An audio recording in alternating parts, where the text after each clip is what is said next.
Hello hi नमस्कार जय जगन्नाथ। आप सबको मेरे यूट्यूब चैनल पे स्वागत है। हाँ, मुझे पता है कि बहुत ही टाइम हो गया था और मैं अपनी मन की बात आप लोगों के साथ नहीं शेयर कर पा रही थी। मैं एक्चुअली ऐसे मेहमान का इंतजार कर रही थी जो आप लोगों को भी कुछ इंस्पायर कर पाए और जिससे कुछ सीखने के लिए मिले, क्योंकि मैं चाह रही हूँ कि मेरे YouTube चैनल में जो भी बातें आती है तो आप लोगों को उससे कुछ सीखने मिले। उनका मैं इंतजार कर रही थी तो फाइनली आज उनकी टाइम मुझे मिली। तो चलो अभी शुरू करते हैं। लेट्स वेलकम मिस श्वेतालीना दीदी। और यस, आप हमारे व्यूअर्स को कुछ बोलना चाहेंगे? हेलो, लग रहा है कि जो भी अगर देख रहे हैं बहुत ही दिल से नमस्कार। और होपफुली आज मेरे से जो भी बातें निकलेगी आप लोगों को अच्छा भी लगेगा और कुछ सीखने को भी मिलेगा and I guess it will be useful for you. Okay, introduction दे देती हूँ। दीदी जो है वो अपनी खुद की, यू कैन से कि she is an entrepreneur. Yes. हाँ, और अपने ऊपर इतनी काम की है, क्योंकि मुझे लगता है आजकल के यूथ को स्पेशली बहुत सीखनी चाहिए। तो मैं तो इनके बारे में थोड़ा बहुत जानती हूँ, लेकिन आज के पॉडकास्ट में मैं और थोड़ा डीपली जानना चाहूंगी। दीदी, मेरा सबसे पहला सवाल, आप जो आज इतनी स्ट्रॉन्ग इंडिपेंडेंट वुमेन हुए हो या फिर मैच्योर हुए हो, इसके पीछे किसका हाथ है? या फिर आपने ऑब्वियसली आपका कुछ पास्ट एक्सपीरियंस आपको आज यहाँ तक पहुँचाने में हेल्प की है, तो उसके बारे में थोड़ा बताएंगे प्लीज। ओके, मेरे इंडिपेंडेंट डेफिनेशन में मैं बोलूँ ना कि as a social being, as a human being, as a social animal, इसको तो हम काट नहीं सकते। हम एक रोटी भी खाए तो उसमें बहुत सारे चेन है, राइट? गेहूं कहाँ से आता है, आटा कैसे बनता है, फिर आपके पास आता है। इंडिपेंडेंसी इन द सेंस कि अगर कुछ चीजें ना हो तब भी आप कंफर्टेबली जी पाओ। कुछ होता है ना कि हम एक इमोशनल डिपेंडेंसी जो क्रिएट कर देते हैं कि ये ना होगा तो फिर मेंटली डिस्टर्ब हो जाता है। तो बहुत सारे हमारा जो लाइफ का जो एक जर्नी होता है ना वो डिस्टर्ब हो जाता है। वो ना करना is more of independency for me. तो ये जो फील है, हाँ, डिपेंडेंसी से इंडिपेंडेंसी ट्रांजिशन मैंने फील किया है। Okay and it really gives a kick. कि आपको एक डर होता है ना कि अच्छा आज कोई, चाहे आपके फैमिली मेंबर हो चाहे आपके कोई अपना हो, कोई भी, वी नो कि अगर वो चला जाए या चली गई, एनीथिंग यू फील, वो जो एक सेंस ऑफ इनसिक्योरिटी आती है। और आपको जो ये वाला फील आता है कि ठीक है, आज आप हो, आई एम हैप्पी, कल आप नहीं होंगे तब भी आई कैन मैनेज, ये जो कॉन्फिडेंस आता है, it really gives U a different perspective. Okay, और खुल जाता है, जो कहते हैं ना कि आपको पंख लग गए। तो बचपन में मतलब मैंने एक कहानी बहुत पॉपुलर है, सुनी थी कि जब कोई चिड़िया पेड़ में बैठती है, उसको वो वहां पे सुकून से क्यों बैठती है? इसलिए नहीं कि उसको डाली पर भरोसा है, इसलिए कि उसको अपने पंख पर भरोसा है। बैठती तो वो है, the relaxing state is coming from your own, right? तो वो मुझे, मतलब मैंने अभी महसूस किया है कि हाँ, हम चिड़िया वो पेड़ में तो बैठेंगे बट पता है कि हमारे पंख है। डाली टूटेगा तो भी मैनेज हो जाएगा। सो इस जर्नी में एक मतलब क्रूशियल पार्ट में डेफिनेटली बोलूंगी कि माय फैमिली, मैं हमेशा उनको क्रेडिट देती आ रही हूँ, देना बनता है। They would be like a inspiring parents. और ऑनेस्टली अगर कोई जेंजी पेरेंट्स भी देख रहे हैं, मिलेनियल भी पेरेंट्स देख रहे हैं, no you can't compete with my parents. Okay, क्योंकि जो उनका देखने का तरीका है ना बहुत कम रेयर। मेरे दोस्त लोग भी कहते हैं ना कि अपने मम्मी पापा को बोलो हमें गोद ले ले। दे हैड अ ट्रस्ट कि हाँ, आई मीन अगर मैं कुछ बोल रही हूँ, they treat me as a adult. जब भी जिस उम्र में भी, वो हमेशा अपना सजेशन दे हैव गिवन कि ये सही है या गलत है। ज्ञान मैंने बहुत पाया है बट दे हैव नेवर की एनफोर्स नहीं किया ये होना ही है, no. Even if critical decisions, चाहे वो करियर के लिए है, पर्सनल लाइफ के लिए है, जो भी हो, उनका हमेशा ऐसा रहा है कि they are giving suggestion, they are giving the direction. ऐसा नहीं है कि ऑर्डर नहीं, डायरेक्शन, गाइडेंस है। तो और एक चीज है कि मैं किसी को लगेगा कि that I am very much pampered child, कि मैंने अपने घर से स्पेशली अपने पापा से कभी ना नहीं सुना, never a no. Okay. But it is in the context of कि अगर कुछ ग्रोथ के लिए मैं करना चाहती हूँ तो वहां पे मैंने कभी ना सुना नहीं है। कि मुझे ऐसा था भी कराटे सीखने के लिए मन हुआ तो फिर ठीक है, okay.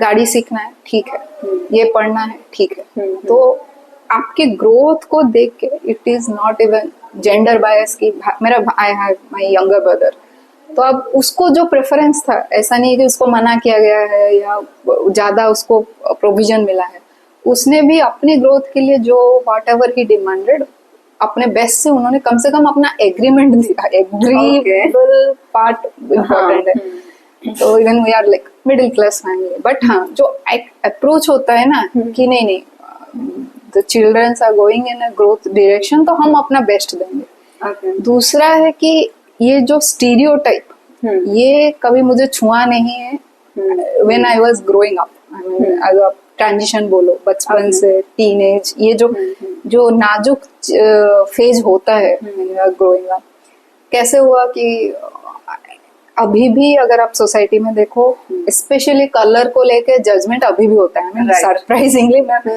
I felt it now, but पहले भी था।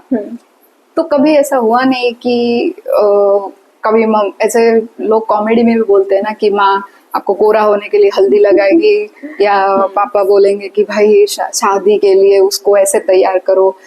ये सब भी कभी मैंने अपने अप टू आई वाज 23-24 मेरे अपने पापा से भी कभी मुंह से ये नहीं सुना है कि अरे कल को शादी करेगी तो क्या करेगी। नो, इट्स ऑलवेज कि पढ़ना है, ये करना है, कैसे खुद को बेहतर। ऐसा भी नहीं है कि लाइक एरोगेंसी या स्टबर्ननेस, इट्स अबाउट कि self growth in different way.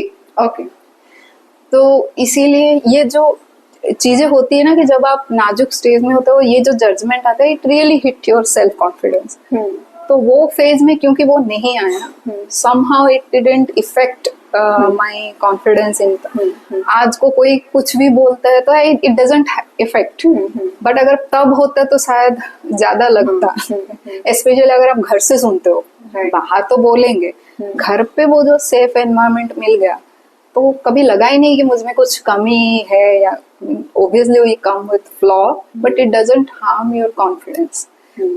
तो as a heroes they have their role to build, and yes, I'm not like a hero figure in like popularity, but अपने circle में देखो तो I feel grateful कि जो मुझे मिला है एक platform, as a safe platform in terms of parenting, it helped to nurture the person। जो मैं व्यक्तित्व लेके आई हूँ उसी को उसने मतलब उसको खिलने दिया।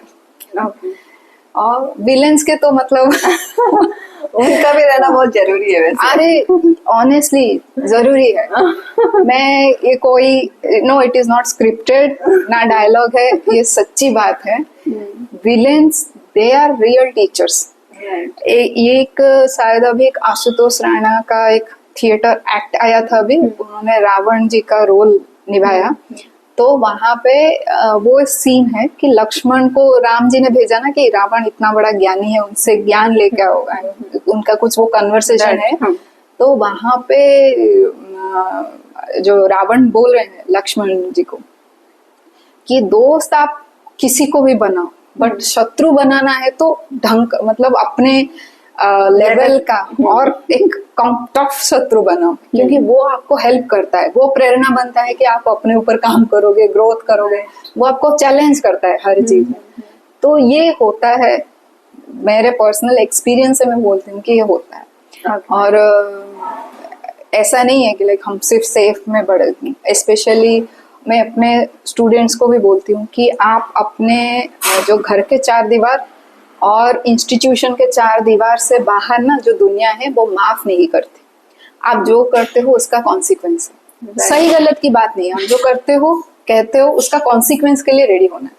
आप यहाँ पे कुछ करो, सॉरी बोलोगे, हो जाएगा, कम से कम पेरेंट्स सुनेंगे या तो टीचर्स कुछ भी कंसिडर करते हैं। हाँ। But real world there is a consequence. तो मतलब ये डिटैचमेंट को लेके एक मुझे अच्छा लगा कि इवन आपके खुद के चाहने वाले भी चले जाएं, you have to survive. And उसको आप नहीं बोल सकते हो कि मतलब उतनी मेंटल ये स्ट्रांग है इसलिए वो लाइन बोल पाए हैं। मैं वही तब से सोच रही थी जी। ये बोलूं तो जैसे मुझे दुनिया देखती हूँ, बोलती हूँ कि आई थिंक ये जो डिटैचमेंट फैक्टर बचपन से मेरे में थोड़ा ज्यादा है। हाँ? मेरी नानी हमें बोलती थी उड़िया में, if it is fine, Odia में हमारा एक प्रोवर्ब है, ना आवाहन ना विसर्जन। अच्छा, ओके। हाँ। ना आवाहन ना विसर्जन। आने पे ना खुशी है, जाने पे। अभी तो मैं थोड़ा मतलब एक्सप्रेसिव हो चुकी हूँ, आप आते हो तो खुश हो, कोई भी आई वेलकम एंड आई से गुड बाय बोथ वे। पहले थोड़ा ज्यादा न्यूट्रल थी बचपन में। तो मेरी नानी ये कहती थी, ना आवाहन ना विसर्जन, ना बुलाना है ना छोड़ना। तो ये डिटैचमेंट फैक्टर है। आई थिंक ये थोड़ा मेरे लिए ब्लेसिंग है कि मुझे लिटरली दिखता है चीजें। अभी क्या है कि आप ज्ञान, बहुत सारे लोग डिटैचमेंट के ऊपर बोलते हैं कि भाई ये दुनिया कोई किसी का नहीं है, ये आज है कल नहीं है। Yes, it's a fact. But जब वो आपको दिखने लगे ना तो ये थोड़ा इजी हो जाता है। वेंट टू स्कूल, अब स्कूल में आपको बच्चे मिले, यू बिकम लाइक क्लासमेट्स, दोस्त बने। पर वहां पे दिख रहा है कि 10th के बाद वो कहीं और जाएंगे, ऑब्वियसली उनका करियर, फिर आप भी कहीं और जाओ, आप भी छोड़ते हो। हमें लगता है कि सामने वाला छोड़ता है और हम भी छोड़ते हैं। ये दिक्कत होती है ब्रेकअप। हम क्या करते हैं ना कि जब वो क्लोज रिलेशन में ब्रेकअप होता है, उसको हम ब्रेकअप बोल के अरे उसकी गलती है ये सब बोलते हैं। भाई हम कितने ब्रेकअप करके आ चुके हैं। राइट। हम हर क्लास में कम से कम 80 बच्चे होंगे आपके। आप कितनों के साथ दोस्त बने, नहीं बने फिर छोड़े भी। अभी तक हम कितने अनऑफिशियल ब्रेकअप करते आए। बट दिस बिकम हाईलाइटेड क्योंकि इन्वेस्टमेंट ज्यादा है, हमें वो दिख रहा है, प्रायोरिटी अटैचमेंट है, इसीलिए हमें वो ब्रेकअप दिखा। दूसरी जगह दिखा नहीं तो हमें लगा नहीं। तो ये चीजें जो दिखता है ना, ये जब दिखने लगता है तो यस यू कैन फाइंड कि डिटैचमेंट होता क्या है। फनी इंसिडेंट है, my father used to like very much weird question. Weird मतलब थोड़ा अजीबोगरीब सवाल पूछेंगे, बट एक सवाल मुझे अभी भी याद है। उन्होंने पूछा था कि अगर तुम्हें कल को पता चला है is not your mother, I mean your mother is not your biological mother, आप किसी और के बच्चे हो, तो आप कैसे बिहेव करो, I mean how you will react. तब मैं शायद 9-10 साल की होंगी। तो not a serious question, but उनको ऐसे ही मजा आता। तो मैंने थोड़ा सोचा एंड आई सेड कि भाई क्या फर्क पड़ता है, क्योंकि मैंने इनका फील किया है ना, I felt the bonding with this lady. तो अब कोई मुझे पैदा करने का तो मुझे पता नहीं है डिफरेंस। इनका भी मैंने डीएनए टेस्ट तो करवाया नहीं है, still I believe, I mean I think no one really does a DNA test. Right. But फिर हम बॉन्ड वो फील करते हैं। तो अगर मैंने इनके साथ बॉन्ड फील किया है, तब किसी ने पैदा किया ना किया, हाउ डज इट मैटर। ये मैंने तब बोला था, लॉजिकली बोल दिया था। बट जब when I grow up and when I think of that question, I'm like yes, exactly. क्या फर्क पड़ता है। Right. किसी ने पैदा किया होगा ना होगा, बट इससे बॉन्ड दैट हम इमोशनली फील करते हैं। राइट। तो yes, that's it. Oh God, इतनी सुंदर परिभाषा डिटैचमेंट को लेके। मैं ऑलरेडी दीदी डिटैचमेंट को लेके एक वीडियो भी मेरे चैनल में है, लेकिन आप जिस तरीके से समझाए हो उसका पर्सपेक्टिव ही मेरा चेंज हो गया है। डीपली मुझे जानने मिला। आपको बहुत बहुत धन्यवाद। एंड जो आपने जो बताया ना कि आपकी नानी ने ये बताए थे, तो ये भी बहुत जरूरी, क्योंकि आजकल घर पे ही डिस्कस नहीं होती है। अरे मृत्यु के बारे में बात नहीं करना चाहिए, शुभ शुभ बोलो।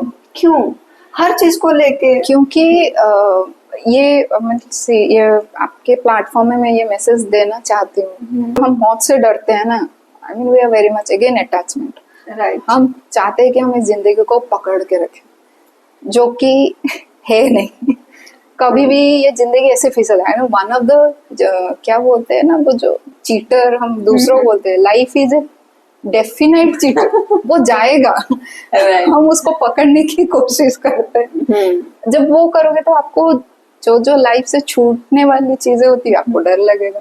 बट डरना क्यों, और मौत भी क्या है। अब उसको डेफिनेशन में, अब देखो हम लोग जो ये डेथ, स्लीप, मोक्ष, ये 3 चीजें हैं जहाँ पे आप कुछ करते नहीं हो, you are not awake, right.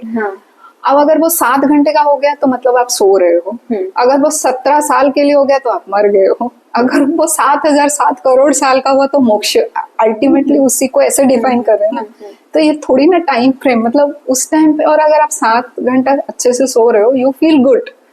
तो फिर ये जो 70 साल का मौत का फेज है, व्हाई यू फील स्कैर्ड। एक 2 चीजें हैं, अपने खुद के मौत के बारे में सोचना और अपनों की मौत के बारे में सोचना। अपनों में I take I mean example of parents बोलो तो वहां पे हम डर रहे हैं बिकॉज ऑफ सेल्फिशनेस, ठीक है, स्वार्थ है।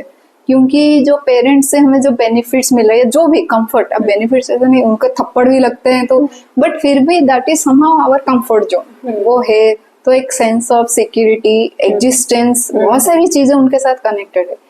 आपको लगता है कि उनके साथ वो चला जाएगा, that's why we are scared. अब कभी कभी देखती हूँ, मतलब मे भी थोड़ा रूड लगेगा, बट बहुत टाइम होता है ना, parents they are struggling from the health issues या कुछ भी, उनके बहुत तकलीफ है, फिर भी लोग चाहते हैं कि वो जिंदा रहें, खुद चाहते। वहां पे मेरा सवाल है कि भाई इतने तकलीफ में उनको जिंदा रखने की कोशिश क्यों। कम से कम मैं चाहूंगी, I will not do anything, but मैं चाहूंगी कि उनकी तकलीफ दूर हो जाए। वहां पे why we are thinking that they should stay, because of our own selfish motive. उनके लिए हम नहीं सोचते, हम चाहते हैं कि हमारे लिए वो जिंदा रहे। Unknowingly we are always thinking कि हमारे लिए जो अच्छा है हम उसी के हिसाब से सोच के, या we want to keep them alive or whatever because we want them। दूसरा है जो और own death, क्योंकि 2 चीजें कि डेथ के बाद की जो अनसर्टेनिटी है हमें नहीं पता, that's why we are scared of going to that side। आपको एक अंधेरा जगह है, नहीं पता आपको क्या है, तो आपको जाने में डर लगेगा। सेकंड है कि जो उजाले में है, दिख रहा है ना, somehow comfortable। अभी क्या है, यहाँ पे सुख भी है, दुख भी, दर्द भी है, you know what, but you know it। The knowing part is you know what pain you have, you know what pleasure you have or the happiness you have। इसीलिए आपको है कि भाई उस अंधेरे में जाने में, it's a changing of comfort zone, that's why we are scared। नहीं तो बोला जाए तो डेथ में कोई पेन नहीं है। डेथ में क्या है, आप जैसे कपड़े चेंज करते हो, the soul will change the body and go to different, but since that part is unknown, actually किसी को पता नहीं है कि क्या होता है, there the fear comes। Yes, तो वो उजाला लानी चाहिए सबकी जिंदगी में। अगर वो अभी से जान ले, आइडियली अभी जो अगर आप फिलोसॉफी की बात करो, स्पिरिचुअलिटी बात करो, सब वही बताने की कोशिश करते हैं, राइट। कि आप अगर हिंदू फिलोसॉफी को देखोगे तो दे बिलीव ऑन द पुनर्जन्म, इनकारनेशन। तो बोलते हैं कि आप अगले जन्म में ऐसे जाओगे वैसे जाओगे, दे टॉक अबाउट इट। दूसरे रिलीजन का भी देखो, जो जहाँ पे भी सिंगल लाइफ का कॉन्सेप्ट है, वो भी बोलते हैं कि डेथ के बाद आप इधर जाओगे उधर जाओगे। So they give, people are giving references, but they are again information. कोई जाके आके आया नहीं है ना वहां से। I mean as a entity, अब मैं श्वेता हूँ, डेथ के बाद अगर मैं श्वेता बन के वापस आके बोलूंगी तो कोई मानेगा। अब मैं श्वेता बनती हूँ, डेथ के बाद मैं कुछ और सविता बन के पैदा होती हूँ, तो सविता सविता कैसे बता पाएगी श्वेता का क्या एक्सपीरियंस रहा। तो क्योंकि वहां से जाके कोई आके बताया नहीं है, बता भी नहीं पाते, सो दैट जो भी चीजें है अभी इंफॉर्मेशन है, बट जिसने उसको भरोसा किया, इट्स अ गुड, आप एक रेफरेंस मिल गया आपको। अब जो लोग ज्यादा जो तर्क में रहते हैं, जो लॉजिक जो नास्तिक भी होते हैं, they can't trust on this concepts, right. अब उनके लिए यही है, क्योंकि अननोन है, that's why it is scary. अब उसके बाद और कोई जवाब नहीं है। ओके उसके लिए स्पेशल पावर चाहिए कि हमें श्वेता और स्वर्णा दोनों को डेथ में जाके फिर श्वेता और स्वर्णा आके यहाँ पे पॉडकास्ट में सबको बोलना है कि हाँ समझा के आ गए, एंड वो नहीं होने वाला है। ओके बहुत ही इंटरेस्टिंग था। एंड दीदी ने इसको लास्ट में हम मतलब डेथ के बारे में भी हंस के और इतनी फनी वे में डिस्कस किया है। मैंने इसमें भी एक आर्टिकल लिखा है, हाँ। अगर किसी को चाहिए तो मैं पब्लिश करके दूंगी। आई mean I have not published. तो कहते हैं ना कि मृत्यु दंड हाँ। जो अगर किसी को अपराधी को देते हैं कोर्ट में, अब किसी को सोचना चाहिए कि भाई कोर्ट मृत्युदंड कैसे दे सकता है, क्योंकि death is a unavoidable inevitable truth. जब किसी का डेथ है तभी होगा। अब कोर्ट कैसे डिसाइड कर रहा है कि मृत्युदंड है? I mean it's not the court is deciding, वो माध्यम बनता है।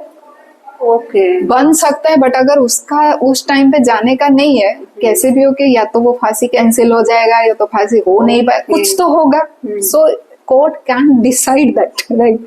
वो माध्यम बनते हैं, 95% शायद वो एग्जीक्यूट हो जाता है, मतलब वो होने को है। दूसरा चीज है दंड कैसे, क्योंकि देखा जाए तो मृत्युदंड सबको मिलता है एट द टाइम, राइट। तो फिर वो दंड कैसा, इट्स ए प्रॉपर ट्रूथ सबके लिए है। वो दंड मृत्यु का दंड नहीं, मृत्यु का डर का दंड है।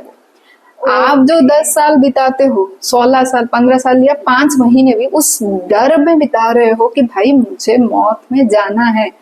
स्पेशली सब तो इनडायरेक्टली उस डर में है, बस जब आप कोर्ट में जाके खड़े होके वो लेके आते हो, वो थोड़ा हाइप हो जाता है डर, राइट। अब आपको टिपिकली सबको डर लगता है कि भाई अगर अभी का चल रहा है ना कि मेरी वाली ब्लू ड्रम में ना डाल दे। सब में सबके अंदर ये है।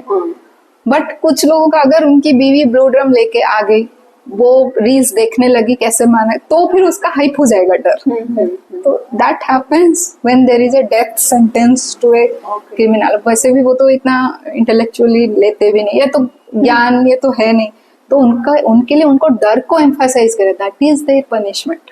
नहीं तो मौत तो सबको आती है, मतलब मृत्यु का डर का दंड। हाँ, वो डर उनके लिए दंड बनता है कि जितना टाइम है वो उसी डर में रह रहे हैं कि भाई 3 महीने बाद मेरा फांसी आने वाला, 3 महीने बाद मेरा फांसी आने वाला। अगर आप वो 3 महीना अगर आप मृत्यु तो सबको आने वाली है, बस यहाँ पे कोर्ट के माध्यम में आ रहे हैं, किसको नहीं आती, तो फिर उसका दंड हुआ ही नहीं। सॉरी, ये आपने खुद मतलब लिखे? हाँ, ये आपका है।